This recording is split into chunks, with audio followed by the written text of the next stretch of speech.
Pembacaan firman Tuhan di dalam Alkitab dari Filipi 4 ayatnya yang keempat. Bersukacitalah senantiasa dalam Tuhan. Sekali lagi kukatakan, bersukacitalah.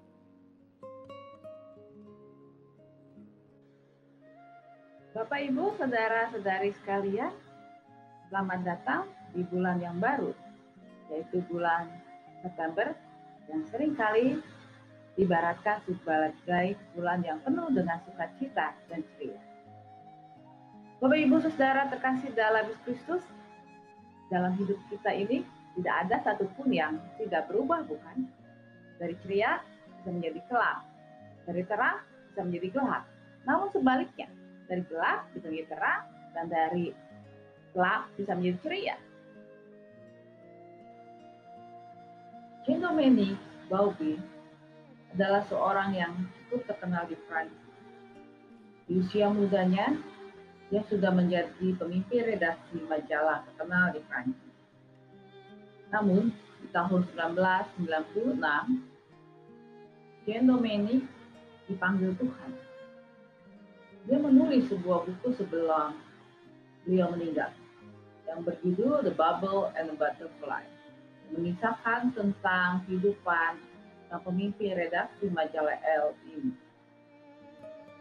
Di tahun 1995, dia terkena stroke yang menyebabkan seluruh tubuhnya lumpuh, atau bisa dikatakan dia mengalami lock-in syndrome, di mana seluruh tubuhnya total lumpuh, seperti pikirannya ada dalam botol. Tidak bisa bicara maupun bergerak apapun. Hanya ada satu otot di dalam tubuhnya yang masih bisa menerima perintah dan bereaksi, yaitu kelopak mata sebelah kiri.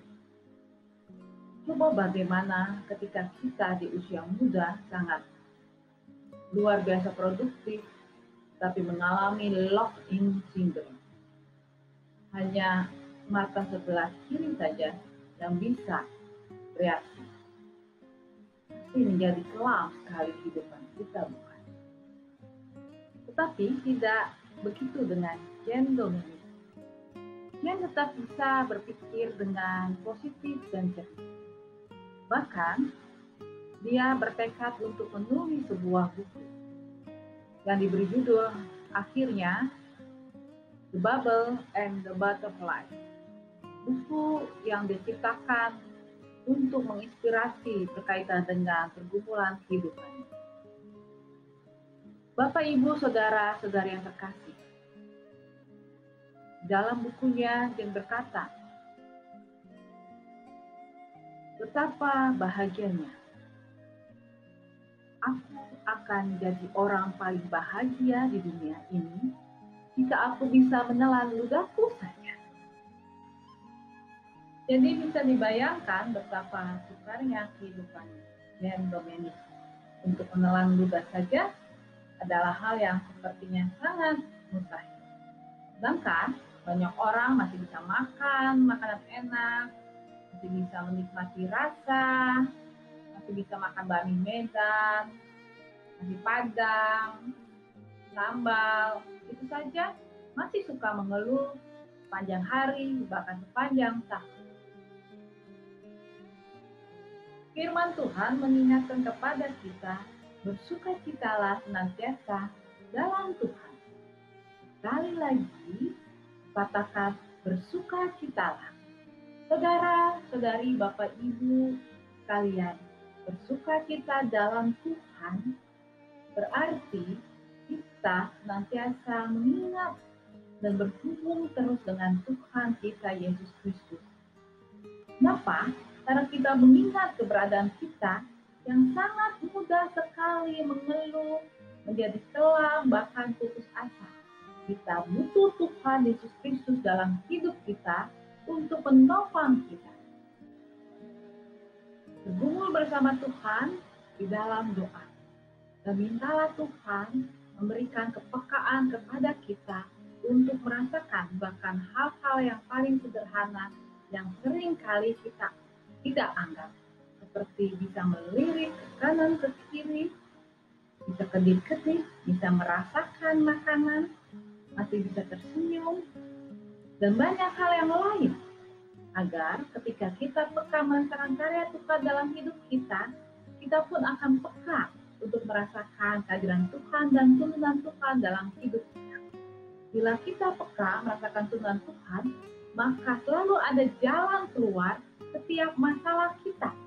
Masalah tetap ada, tapi hidup kita tidak pernah menjadi kelam yang abadi.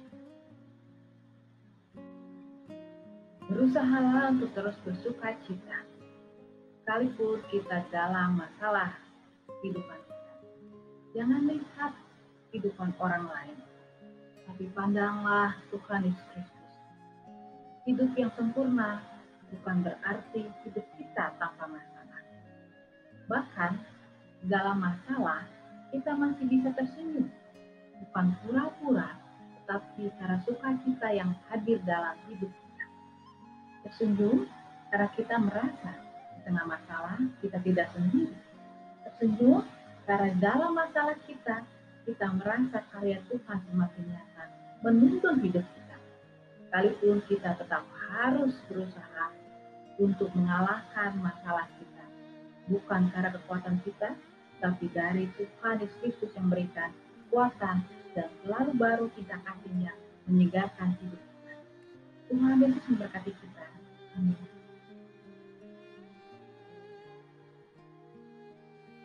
Mari saudara-saudara, kita naikkan doa syafaat. Kita berdoa. Allah yang luar biasa, dalam Yesus Kristus kami berdoa untuk Ibu Sofia Intan, Bapak Untung Lahajo, Ibu Lipensian, Ibu Liana Senjau Sadar, Ibu Lani Setiawan, Ibu Nani Pangestu, Ibu Heni Caya, Bapak Sutanto Harto, Ibu Titi Niati, Bapak Mahargono, Ibu Nani Mahargono, Ibu Maria Bambang, Bapak Willy Suryadi, Ibu Sumihan, keluarga Ibu Pangaribuan, juga saudara-saudari kami yang sakit, Ibu Lancen dan juga Viala, mesertai Tuhan mereka yang sedang sakit saat ini. Berkati Tuhan dengan hikmat penyertaan Tuhan dan kasih sayang Tuhan, bersama dengan proses penyembuhannya. Allah yang luar biasa, dalam Yesus Kristus urapi juga saudara kami, Rio Andesta Tambunan yang sedang berulang tahun. Besertai dengan hikmat penyertaan Tuhan dan kasih sayang Tuhan. Kami berdoa untuk mereka yang sedang bergumul dalam pekerjaan, di dalam harapan kehadiran anak, pasangan hidup, dalam mempersiapkan pernikahan mereka, Tuhan yang sertai dengan hikmat penyertaan Tuhan. Kau berkati juga anak-anak kami yang sekolah atau bekerja secara online saat ini. Tuhan sertai dengan penyertaan dan kasih sayang Tuhan. Kami berdoa ya Tuhan untuk anak kami yang sudah jauh dari keluarganya. Sertai dengan penyertaan, kemandirian, dan takut akan Tuhan. Berkati negara ini dengan hikmat kasih sayang Tuhan untuk pengambilan keputusan. Tuhan berkati juga tenaga kesehatan mereka yang sedang bekerja, bagi kami menunjang kehidupan kami. Sertai dengan penyertaan kasih Tuhan dan keluarganya. Lebih khusus baru kami untuk jadi sahabat satu dengan yang lain. Dalam Yesus kami berdoa. Amin. Di dalam dunia ini, hidup selalu akan ada masalah. Tetapi mari terus mengingat bahwa Tuhan Yesus Kristus berjalan bersama kita, agar kita berusaha tidak sendiri. Karena itu, teruslah bersuka cita. Karena dalam Tuhan, sukacita kita tidak akan pernah sia-sia. Dan itu akan menjadi kekuatan untuk kita berjalan menghadapi masalah yang akan datang. Itu semangat.